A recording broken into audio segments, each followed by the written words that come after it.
again, everyone. So it's become a bit of a series making car rental videos because I'm just so addicted to renting a car and getting out of the city. But I don't know if you can guess from the scenery, we are in the Mediterranean. We're in Turkey, the southern side at the moment. And this video will be a car rental review slash car review slash road trip review of a road trip in, I guess, the eastern side of Turkey. So without further ado, we'll get into it.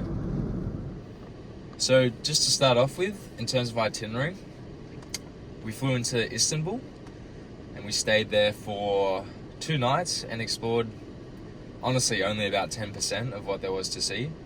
But we stayed in an area called the Sultanahmet, which is like the most sort of popular touristy area. It has like the Grand Bazaar, which is this big shopping center.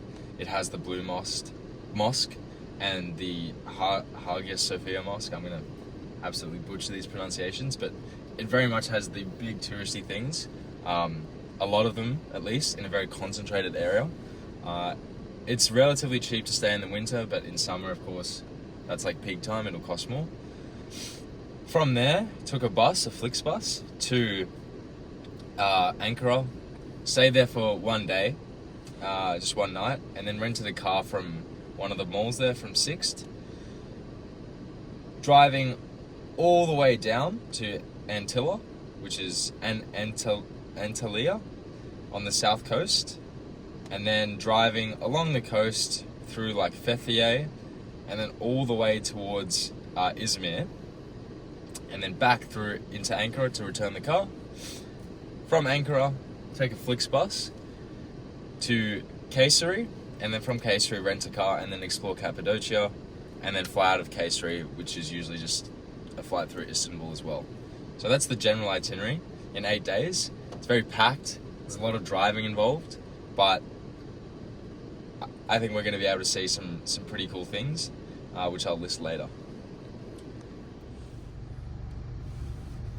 Okay, so unfortunately, the rest of the clips I filmed didn't have audio, so we're about to leave to the airport and I'm just going to refilm what I've already said.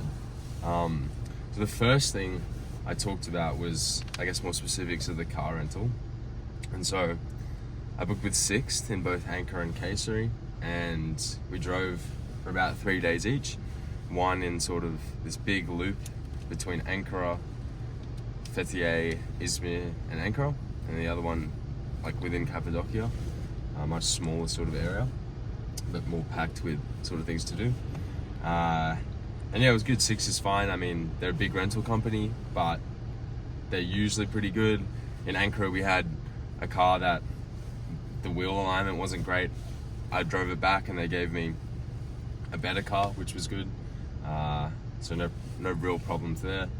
And in Cappadocia or in Kayseri, they gave us an Opel Corsa, which is honestly has more features than a Renault Clio, such as an actual screen with Android Auto and Apple CarPlay, lane assist and stuff like that. So the cars they gave us are very much in line with what they propose, what they promote. I mean, they always say like a certain car model or similar, and I know with Sixt at least, they will give you a car that's that model, if not better, in most circumstances. So they're pretty good with it, and I trust them a fair bit, as much as you can trust, I guess, a big company. And that brings me on to, I guess, my biggest issue with renting a car is if you're younger than 21, you're pretty much out of luck in terms of car rentals. I mean, I wasn't specifically looking for that age bracket, but I did notice that 21 was sort of the borderline where car rentals were going to go. And in fact, a lot of car rentals would force you to pay a young driver fee between the ages of 21 and 24. So if you're over 25, you're pretty much all good. Most cars will be available to you. But if you're between 21 and 25, it's usually just a small car that'll be available, and often the car rental company will charge a young driver fee. In terms of actually renting the car, it was fine. It was about 100 Aussie a day with the full protection and windshield and tire protection. So it's not bad, especially if you can split it amongst some friends. So yeah, that's, I guess, the details about the car rental. Now we'll move on to transport in the cities. So now I want to talk about the travel within the two major cities. So Ankara, the capital, and Istanbul, the biggest city. So both cities have their own specific cards. May as well get them now. That's these. You'll be able to find them from any sort of major train station or a bus stops.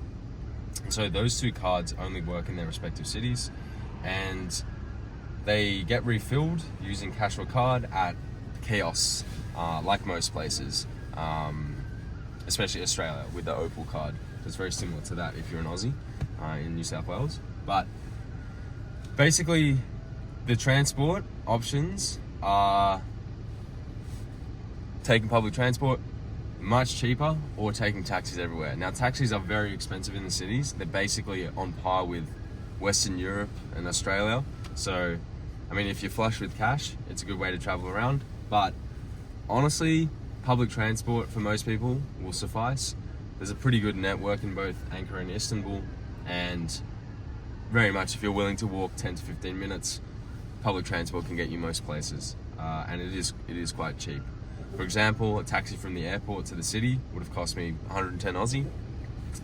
Public transport, which was this speedy train, which honestly was about the same time, cost me a tenth of that, so only about $10. So very big difference. I know that's a very edge case, but it does make a difference if you're staying there for a while. It saves you a lot of money if you go for the public transport option. So in terms of transport between the cities, you have a few options. The main three would be plane, train, and bus. So the plane is going to be most expensive. It may be the most comfortable if you're used to doing it, but because it's 3 to 4 times more, at least, than what you're going to get from a train or a bus, I don't really think it's worth it. Maybe if you're flying from, say, Istanbul to Kayseri, it is like a 8-10 hour bus ride or train ride, so it does matter because the plane's only about an hour and a half. But if you are sort of traveling slowly between Istanbul, then Ankara, then Kayseri, Cappadocia, it's much more worth it to take a bus, because after checking all this stuff in and all that business, it really takes the same amount of time to take a plane than it does to take a bus. Additionally, the bus is much cheaper, train is much cheaper, and they do have a fair bit more room and a bit more comfort to them. And if you are afraid of flying, which I know a lot of people are, of course the bus and the train are much more reasonable options there.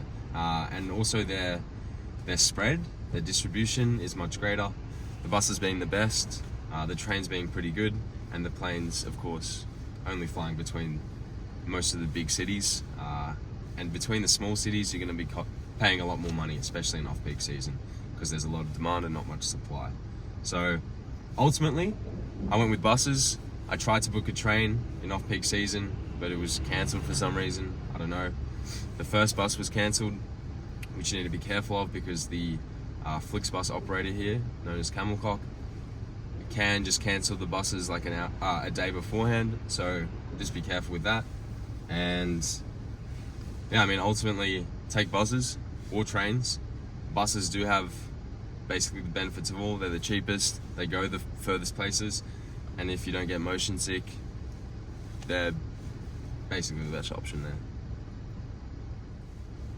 So now onto 5 tips that are sort of miscellaneous. The first one is driving and being a pedestrian here is different. Don't worry about the zebra crossings. They don't work. Treat them as if they're not there, because they're purely symbolic. Drivers will not stop. And as a driver, you have to be a bit more careful. The rules are a bit more astray. A lot of people speed. People will just pull over in a lane on a motorway and put their hazards on, stuff like that.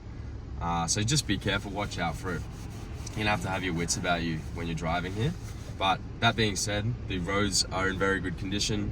You don't need a 4x4 really, unless you want to go off-roading. A small little car like this will do you just fine if you want to get most places. Second tip is the museum pass. Get it if you're even like thinking about it at all. If you want to see any of the major sites, historical or natural. They're all under this museum pass. It only costs about 130 euros for 2 weeks and 95 euros for 1 week. I know it seems a lot, but nowadays Turkey is very expensive, especially for tourists. And so it does end up being worth it, because if you go to 5 of these sites, you've already made your money back. And believe me, you'll go to 5 sites in a day even. So definitely get the museum pass. Don't be silly like me, because I didn't get it. On to tip 3, Google Translate's your best friend. In Turkey, most people will only speak Turkish and maybe a little bit of a few other languages. And of course, fair enough, it's Turkey. And so always have Google Translate downloaded with your native tongue to Turkish, because it's a great way to communicate with the locals here. 4th thing is with booking hotels. Booking.com, if you're like me, I love Booking.com, but it's basically banned here. I don't really know why, but it doesn't work unless you use a VPN in Turkey, and so there's not many listings on that website, so you don't get a good range of what there is to offer. Instead, I used Agoda, which has probably 10 times the amount of options, of course, is available in Turkey, and so they were great, very cheap prices. I mean, it is off-peak, but there were lots of sales and stuff like that, and they're reliable. I didn't rock up and randomly there was no room available for me. So again, Agoda is a much better bet. Do not use Booking.com, and I'm sure there's a few other websites that you could use. And lastly, with Cappadocia, because a lot of the activities are weather-based, just give yourself that one extra day in case the weather doesn't go your way.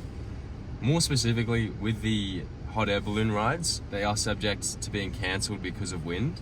And trust me, only a little bit of wind will cause them to be cancelled. Now, they do run most of the time. Like I'd put it at 80 to 90% of the days they do run. But the first day I was there, we went out, the hot air balloons were being filled with hot air, and we were just about to go. And then the aviation authority canned that day. So got cancelled. Fortunately, our balloon provider, which I'll put in a link in the description, they allowed us to either have a full refund or to reschedule to another day. Of course, I rescheduled to another day.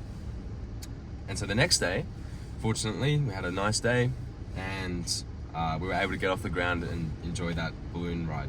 So it would have been tragic if I'd only been there for one day or had only had one day left. So if you are going to do things that rely on the weather, put them sort of towards the start of your time in Cappadocia, and potentially leave an extra day just in case the weather doesn't go your way. Cool. So thanks for watching. Hopefully that was explanatory. I know it's a bit blunt now because I'm just annoyed that I recorded the whole thing and I've got to redo it just before going to the airport. But if you have any questions, you can leave them in the comments, and I'll try and answer them. Thank you.